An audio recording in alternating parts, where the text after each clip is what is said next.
On this episode of Game Shack, I'll be talking about all the rumors surrounding Arcade1up and the upcoming E3 convention. A whole bunch of new games for iArcade, but are you going to be interested in them? More rumors, and I'm going to ask you guys what you think about Wi-Fi in retro arcade cabinets moving forward. All that and more coming up next. Hey everybody, it's JDV here for EvilGeniusEntertainment.com. Thank you for stopping by the Game Shack. It really does mean a lot to us. All right, well, let's just jump right in on it. We'll start with AtGames. I haven't heard anything new from them this week, which is not a surprise considering all of the announcements that they had last week. Last Friday, they announced a whole bunch of new firmware updates, including a very important one for their AtGames legendary pinball game. They announced Wave 9 of that. They announced a whole bunch of new contests. So there's all sorts of interesting things happening over there at Games. I believe that they will start shipping their handheld wireless units out very soon. I have not received mine yet, but I jumped in on that the very second it was available to order. So hopefully I'll have that in my hot little hand soon to review that along with the core. iArcade had a bunch of announcements this week in a live kind of YouTube press conference where they announced a slew of Data East games which will now be available on their machine. I believe starting today. I think they might have already released a few of those. Those are going to include a big one, Burger Time, Bad Dudes vs. Dragon Ninja, Bloody Wolf, Boogie Wings, which is a very cool side-scrolling game. If you have the ability to play that and haven't, go ahead and check out Boogie Wings. It is a very fun game. Dark Seal 2, Heavy Barrel, and Karate Champ. There was a lot of fanfare for all of this, and that's fine. I was a little underwhelmed by the announcement, frankly, because all but one of these games are already available on the AtGames Legendary Ultimate Machine or on other machines as well. So I was thinking more like there would be a bigger name title and then these games would maybe be an ancillary throw-in on that. They are still putting out new games on a weekly basis to their owners, and that is a good thing. But the big news this week has got to be about Arcade1up and all of the rumors swirling around E3. That's a big electronic convention that comes up now just 3 weeks from now. And this has traditionally been a place or a time when Arcade1up would have some of their heavy-duty announcements. Of course, the Simpsons cabinet has long been rumored. There's been nothing to throw any cold water on that. I have heard no negatives. I haven't seen any new pictures though either. So, you know, time will tell on that, but no denials either. Speaking of rumors, there has been suspiciously little leaked about Killer Instinct Cab. I thought for sure that they were going to announce this at E3, and maybe they still will, but there's been no leaked photos of it, no kind of indication of what other games are going to be on this machine. Now, they've already announced that there will be a Killer Instinct Cab, but as you probably know, it's a very hard game to emulate using these smaller power PCB board, and I wonder if they are running into some technical issues getting that complicated game to run on, say, something like the PCB board that they use in Outrun. Now, that's a more powerful board than they use in Pacman and the like, but is it powerful enough to power Killer Instinct?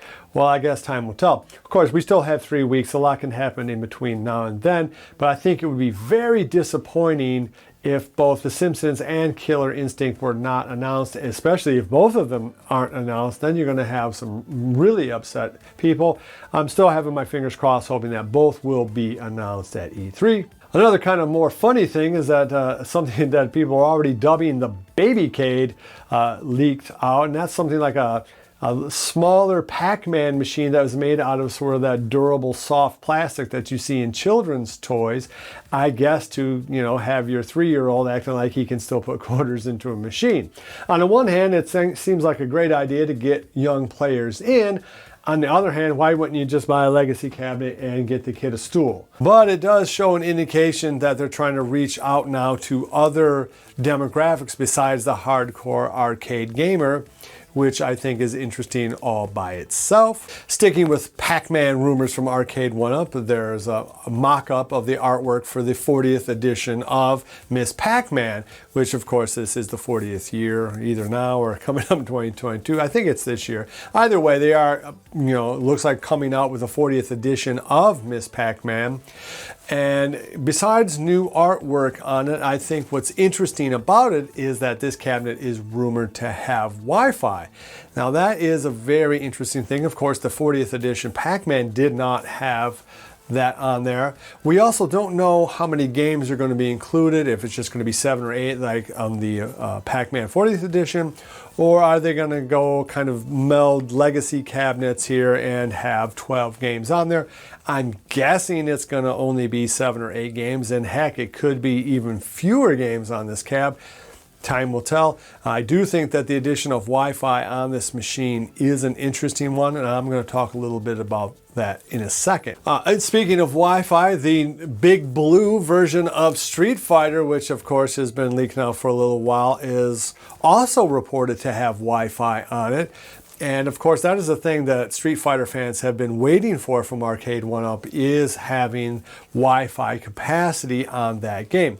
Now, the design of the cabinet that I saw, besides being slicked out and very nice looking blue graphics, looked taller, had a different design on the top. It looked like you'd be able to see the screen a lot more easy in this new version. It also looked like the kind of the wings on the side of the legacy cabinets are now gone, and the control deck would just sit on the cab itself, which should make it stronger, and it should make it a little bigger, and that's all to the good. Besides having Wi-Fi and a different design, it also might even have a light-up kick plate in addition to a light-up marquee. So I think it's very interesting, if true, if the new Street Fighter and Miss Pacman game will have Wi-Fi on them, when earlier versions of these games didn't, including the legacy version of Pacman and the legacy version of Street Fighter.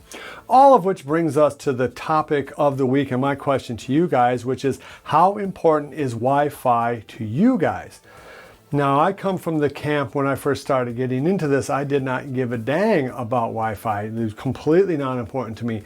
As long as the games worked out of the box and worked well and were well emulated, that is all I cared about. But as time went on, as I started playing in tournaments with, say, your average gamer, and started getting on the leaderboards for the AtGames legendary pinball game and for their ultimate cab, the importance of being able to socialize that way, to be able to play my friends online, to be able to see where I rank in terms of being a good player or not a good player. Like, it's a very big thrill to me. Hey, I'm the number 4 player in the world on Asteroids Deluxe. Well, at least for AtGames. And I think that that is really, really cool. And it's a way to smack talk, and it's a way to socialize.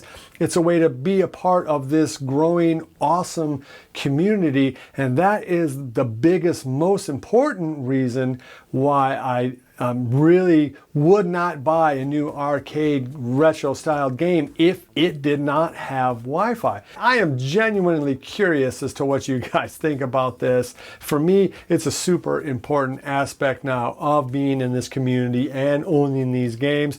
I wish now that the Pacman legacy game that I have had Wi-Fi. I really wish it had. I didn't care so much even a month and a half, 2 months ago, but in that time, it has become radioactively clear to me that this is a very important thing, at least to me. Okay, so that is going to wrap up this week and this episode here in the Game Shack. If you enjoy this sort of content, please give me a thumbs up on the way out. Before I go, I want to let you guys know I will have, hopefully, my instructional video on how to install the AtGames controller deck for their pinball game. I should have that up early next week. And this Thursday, I think at 9 or 10 o'clock, we are going to debut the world premiere of episode 4 of Reanimated, our new zombie series. I think it's almost 20 minutes long. There's some really good stuff in there. So if you like zombie movies or horror movies, please check that out. All right, love each other. And until next time, I'll see you guys in the Game Shack. Mwah! You tell Doc McScruffins I'm coming for him, and hell's coming with me. Be sure to visit evilgeniusentertainment.com for exclusive content, swag, casting call news, and much, much more.